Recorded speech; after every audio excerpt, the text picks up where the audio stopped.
is progressing to on-court work. Have you noticed any improvements for Draymond?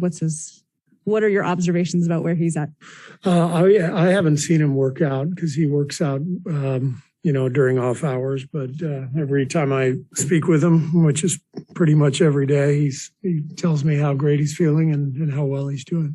When it comes to a player with a back injury, to hear that he's doing really well, is that just a positive no matter what? Yeah. But this is expected. This was kind of the message that I heard from day one, that everyone felt really positive that given time and rehab there'd be a good result. And that's seems to be where we're heading. Similar question just about James. He spoke to us after shoot-around this morning and said that he felt really good after his scrimmage and that this could be the final ramp-up stage. And Juan called him like a toolbox. What have you seen from James through these early scrimmages?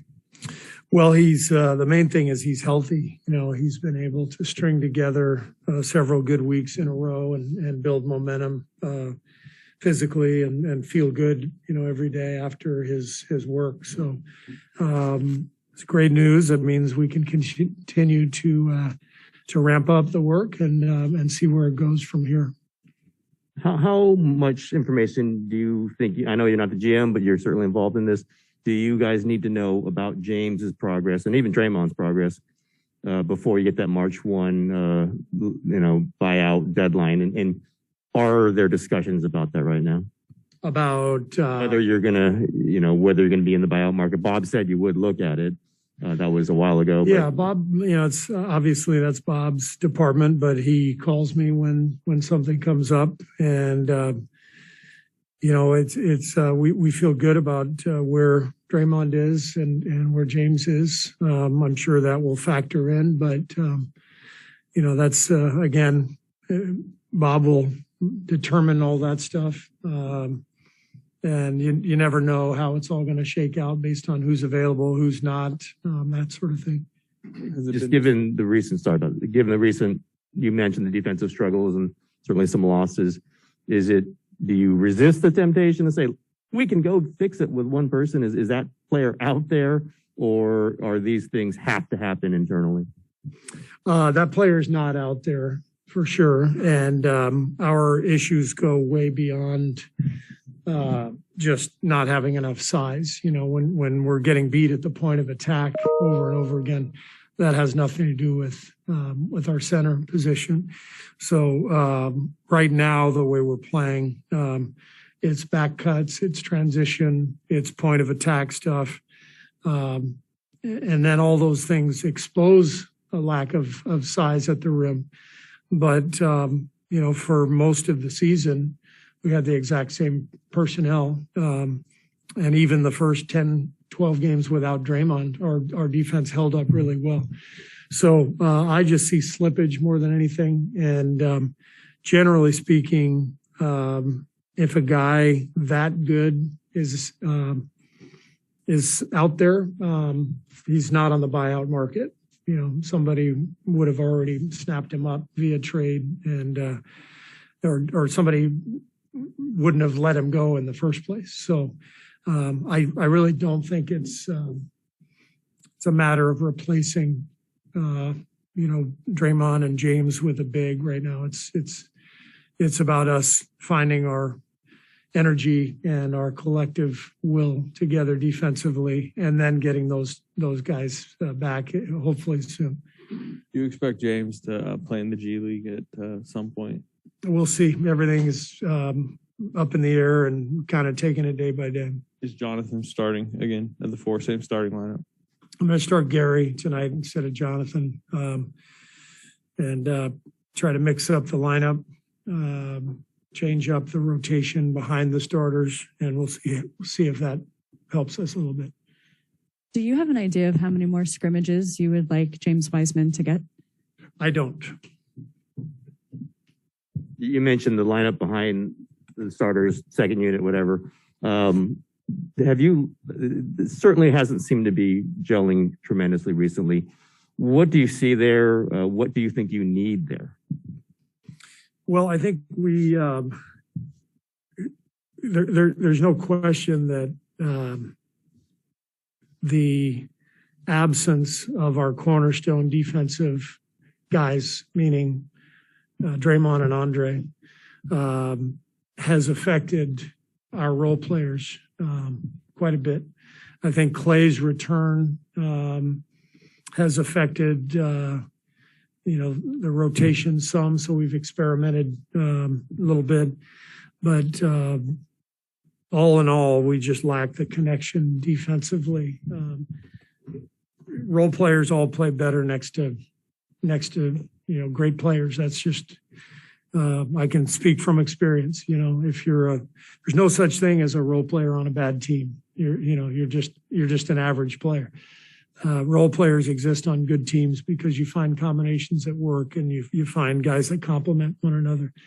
And so right now we're not a good team, and we're just trying to find combinations that fit. I'm very confident that we're going to figure it out and we're going to get our game back, but it requires everybody to bring a level of discipline and force and focus. And then it's going to require us getting some guys back healthy too. Is starting Gary also maybe to get a little bit more defense in that to just start out, because that kind of is his specialty? That's one of the reasons I'm starting Gary tonight, is to just start the game off with his defense on the floor and get him some more minutes during the course of the game. Do you have to say anything to these guys just to kind of remind them not to think ahead of the AllStar break? I mean, to get one more game, and I know it sounds silly, but it's human nature, I would think, as you get this close to think about what's ahead. Yeah, that's all part of the daily routine. I reminded the guys this morning that the AllStar break will be a lot more fun if we can go out and get a win tonight. Go into the break feeling good about things, and so that's the focus. I think I'm right. The AllStar break this year is later in the season than it usually is. Is that right? Yeah. I'm just wondering, every year we write stories about how glad teams are that break. Oh, we're finally at the break. We're finally at the break. In this case, the break has been a long time in coming. Is that part of the reason you think that maybe you're losing a little focus? People are tired. Possibly, but it's come late for everybody, and other teams are hot. So, you can't really make an excuse. You just play the hand that you're dealt. And for me, I look at everything as a whole, and thrilled with where we are, thrilled with our team's record and overall performance, disappointed with what we've looked like the last couple of weeks, but it's all part of an 82-game season. Very rare that you go through a whole year without some lulls. So we're in one right now, and it's okay. We just got to understand how to get out of it. Steve, we all know the NBA is a what have you done for me lately league, but I'm wondering, Mike Brown and Ron Adams, are they on the hot seat? Are they close to being fired just yet? Or no, seriously though, how have you seen them handle this? Because you know how they are. That was almost like a Raymond moment where you just threw it out there just so you could laugh at your own joke. And Raymond, you're rubbing off on people. Yeah, Mike's on notice for sure. Ron better pick it up. It's again, this is par for the course. The NBA season is it's just so long that and then you just have to factor in injuries and stuff, life and scheduling and fatigue and all that stuff, and you navigate it the best you can. And like I said, I'm really confident we'll find our way out of this. Bjelica has obviously had time off with the back, and he's come back not exactly been dynamic. What do you see in his game, and is it a reality that there might be some minutes there that other people are going to take? Everything's a possibility. I don't think any roles off the bench are really solidified, at least in, etched in stone. There's a lot of different ways we can go. I think Belly is a guy who can really help us in certain matchups. I thought the Utah game last week we really missed him, just the way Utah played.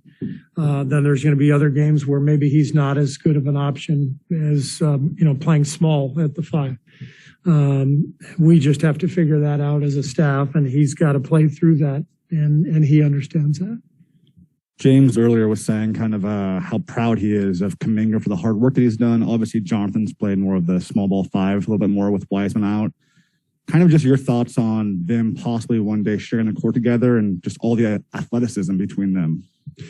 Yeah, I mean, they're both freaks of nature athletically. I mean, you guys just don't come around like that. So the potential is there for, an incredible front line. But there's thousands of hours of work that it takes to get there. Those hours are just being, put in now for JK. This is the first year. For James, he's been out for almost a year. He still hasn't had a summer league, still hasn't had a training camp. So there's a ton of work ahead, but the potential is there for them both to be great players in the league. What do you think about Jonathan as an injury substitute getting to be in that Rising Stars game? Well, I was disappointed he wasn't selected in the first place. He's clearly one of the best rookies out there. I guess the reason he wasn't is he wasn't playing as much early in the season when the other coaches voted on the selection. I'm just planning on reminding JK before every game that the opposing assistant coaches did not vote him in. So see if that motivates him.